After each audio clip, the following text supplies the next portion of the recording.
It is important to bring world leaders to make their commitments, recommit themselves again and again at summits like this. We've always called upon world leaders to collaborate and cooperate. But I think at this time, the call of the Secretary General asking the world leaders to make compromises to their individual and national agendas is really the call of the time. It is important for world leaders to collaborate, compromising their national and individual agendas for the global good for achieving the SDGs. So just before the General Assembly, some governments actually said that they will not adopt the current new Declaration of Sustainable Development, but today this declaration was adopted. We still can assume that these governments will try to low down the ambition during the official GA, but at least we have this agreement, and we can hope that governments will actually do something for the SDG achievements. To a greater extent, it could, if like, for example, the implementation of whatever has been said and been discussed is taken seriously, if whatever has been discussed is actually implemented in relation to the reality of the situation in the world, maybe then we can realize something from it. So for me, I feel like the SDG Summit is very elitist. It's not as inclusive as we would want. The meetings that were virtual are not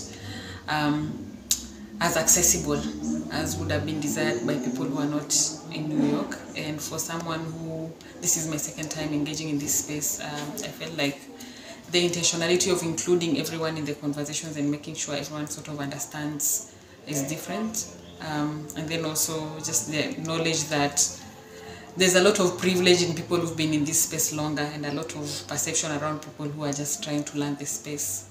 So not really a safe space or a clean space, but it's a journey we are starting to intentionally engage in this space. Well, I don't think there's the amount of attention from world leaders as it should be. From other type of summits, we have had leaders who have put their fingers on it, who have put their views, who have put their videos, they even have made campaigns around it. For SDG Summit, halfway, I have not seen the importance that it should be taken from them. One of the hopes was that governments would agree on a big SDG stimulus package here, because the lack of financing is considered one of the key reasons why the SDG implementation is failing. This has unfortunately not happened. We have some vague commitments in the outcome document, but we have nothing concrete, and we have nothing at the scale that we would need to get the SDG implementation back on track. Without an ambitious course of implementation, we will not be able to achieve the goals that we want to achieve with the SDG Summit. But also, I think we need to have benchmarks where we can be able to evaluate what hasn't worked for the past years and what we are changing and which course we are taking from now onwards.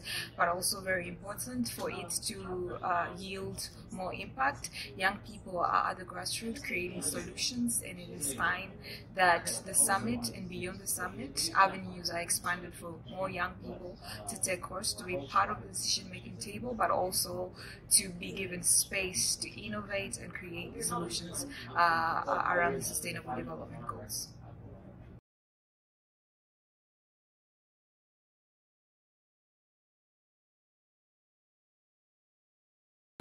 I think the most important that they take it seriously, this new declaration. They just have adopted here today and actually try to do it, because what we also heard here from even different state representatives and UN representatives, that one thing is to adopt the document, but another one is to implement. So implementation, this is what we need.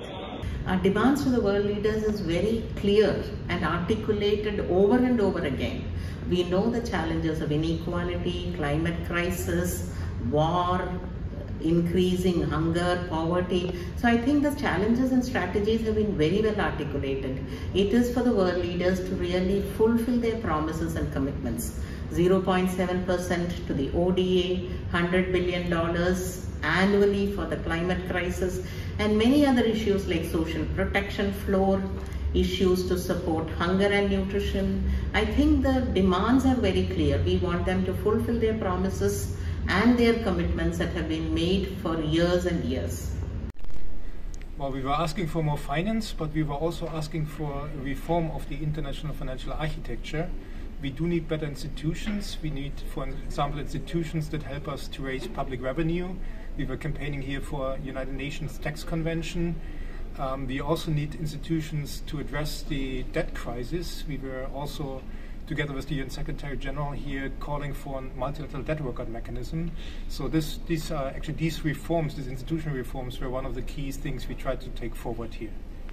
My demand for global leaders is to bring more political will to engage young people, to engage community people when it comes to implementing the SDGs, because most of these things are at the grassroots level and most of the policies are made at the top level, and we need a correlation between these two. Intentionally engage the people. All these solutions, I know policies are important for sustainability, but all these solutions without engaging the actual people in the ground who are actually experiencing the adverse effects of all these injustices will not ensure sustainability. So it's very important to engage grassroots people in this conversation, intentionally engage, not just stamp, not just speak for them, have them at the table. And I know we've discussed this a lot in many spaces, but then the intentionality of ensuring in every panel there's a representation of these communities is very key.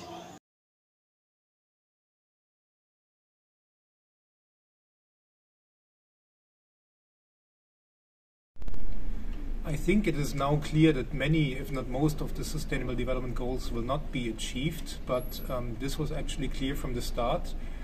Governments now put the blame on COVID-19 or on the war in Ukraine, but actually as Global Policy Forum we were monitoring the SDG implementation since the very beginning, and we realized that from the very beginning, we never had the means of implementation we needed to match the ambition of the goals. So actually I think there's also a lesson for the future. If you have an ambitious development agenda, you also need very ambitious, very effective means of implementation to match the ambition of your development goals. Well, personally, I see it very difficult for it to be deliverable. 15% of the SDGs are on track, 85 of them are not. Therefore, I see it very difficult, but with strengthening the number 17 SDGs, partnerships for prosperity, that's the way. I have two specific recommendations for the way forward. One, I feel the UN needs to transform itself for greater partnership with civil society and vulnerable communities. It is important also for civil society organizations to hold their governments more accountable at various national and regional forums like the G7, G20, other bilateral and multilateral forums on thematic and security issues. It was interesting today to see that they say that we can still win a race even if it's half of the way left. So it's hard for me to believe that it's possible with the current political situation, but I think we definitely should try. We should try to do our best actually to achieve it, at least what we can. To an extent, as the data and stats show, we are terribly behind, but that's not a cause for discouragement. We can still try and do our best. So I believe we will get somewhere, but I don't believe we'll fully achieve them by 2030, but I believe we can get somewhere if we continue, if we actually increase our implementation. Maybe we'd have less meetings and more implementation, more action, less words.